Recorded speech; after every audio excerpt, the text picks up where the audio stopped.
Hello दोस्तों, अंजना के channel में आप सभी का हार्दिक स्वागत है। तो आइए दोस्तों, आज हम जानते हैं कि देवी उर्वशी ने अर्जुन को किन्नर होने का श्राप क्यों दिया। दोस्तों, महाभारत काल में जब पांडव वनवास पर थे, उस दौरान अर्जुन को यह ज्ञात हुआ कि उन्हें कुरुक्षेत्र के महासंग्राम के लिए दिव्य अस्त्रों की आवश्यकता पड़ेगी। इन अस्त्रों को प्राप्त करने के लिए अर्जुन ने कठोर तपस्या की। उनकी तपस्या से प्रसन्न होकर भगवान इंद्र स्वयं प्रकट हुए।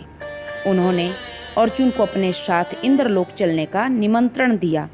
अर्जुन ने यह प्रस्ताव स्वीकार किया क्योंकि वे इंद्र के पुत्र भी थे। दोस्तों, स्वर्गलोक में अर्जुन का भव्य स्वागत हुआ। उन्हें वहां दिव्य अस्त्र दिए गए, अप्सराओं का नृत्य दिखाया गया और इंद्र की सभा में अर्जुन को सम्मानित किया गया। उसी इंद्रलोक में थी अप्सराओं की रानी उर्वशी। वह इतनी सुंदर थी कि देवता, ऋषि, गंधर्व सभी उसके सौंदर्य से मोहित हो जाते थे। जब उर्वशी ने अर्जुन को देखा तो वह भी उनके सौम्य रूप, तेजस्विता और विनम्रता से आकर्षित हो गई। अर्जुन के भीतर अपूर्व संयम, शील और मर्यादा थी जो उन्हें आम पुरुषों से अलग बनाती थी। दोस्तों, उर्वशी ने मन में सोचा, ऐसा वीर, सुंदर और तेजस्वी पुरुष मेरे योग्य है, मैं इसे अपना बनाऊंगी। रात्रि का समय था। उर्वशी सुगंधित पुष्पों से सजी हुई रत्न जड़ित वस्त्रों में अर्जुन के पास पहुंची। उसने उन्हें प्रेम निवेदन किया, कहा कि वह उनसे प्रेम करती है और उनके साथ समय बिताना चाहती है। दोस्तों, अर्जुन ने जैसे ही यह सुना, वे चौंक गए। उन्होंने हाथ जोड़कर कहा कि हे देवी उर्वशी, आप मेरे लिए माँ के समान हैं। आप पितामह पुरूरवा की पत्नी रह चुकी हैं, जो हमारे कुल के हमारे दादा महाराज थे और हम पांडव उन्हीं की संतान हैं। अतः आप हमारे लिए माता सम्मान है। कृपया मुझे क्षमा करें, मैं इस अनुरोध को स्वीकार नहीं कर सकता। दोस्तों, उर्वशी को यह अस्वीकृति बुरी तरह आहत कर गई। किसी ने कभी उसे ठुकराया नहीं था। वह तो देवताओं तक को ठुकरा सकती थी, पर आज उर्वशी को एक मनुष्य ने अस्वीकार कर दिया। अपमानित और क्रोधित उर्वशी ने अर्जुन को श्राप दे दिया कि हे अर्जुन, तुमने मेरे प्रेम को तुच्छ समझा।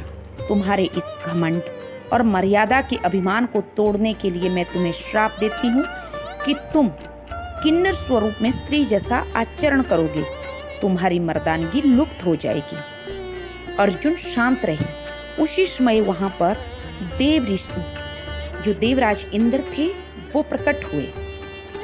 अर्जुन हाथ जोड़कर उर्वशी का श्राप देवराज इंद्र को सुनाते हैं।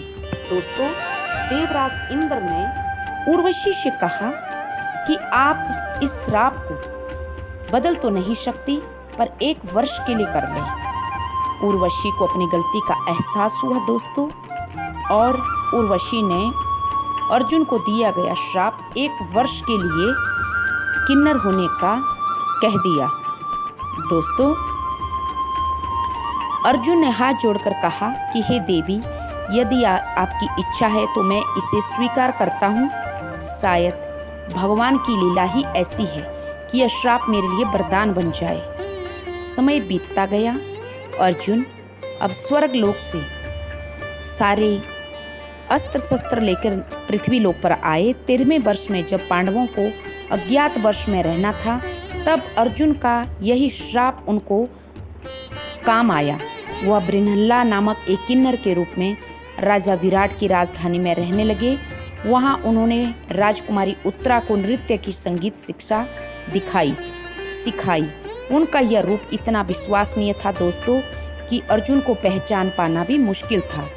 जब विराट राज के राज्य पर कौरवों ने अज्ञात वर्ष के अंतिम दिन पे आक्रमण किया, तब अर्जुन ने बृहन्नला रूप छोड़कर अपने असली योद्धा रूप में लौटते हुए अकेले ही पूरे कौरव दल को परास्त कर दिया। दोस्तों, तो ये थी अर्जुन और उर्वशी की कहानी।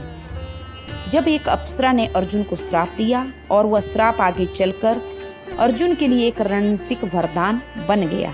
दोस्तों, अर्जुन की यह कथा हमें सिखाती है कि विनम्रता और संयम एक योद्धा की सबसे बड़ी शक्ति होती है। अर्जुन ने अपनी मर्यादा और सम्मान को कभी नहीं छोड़ा, चाहे सामने इंद्रलोक की अप्सरा क्यों ना हो।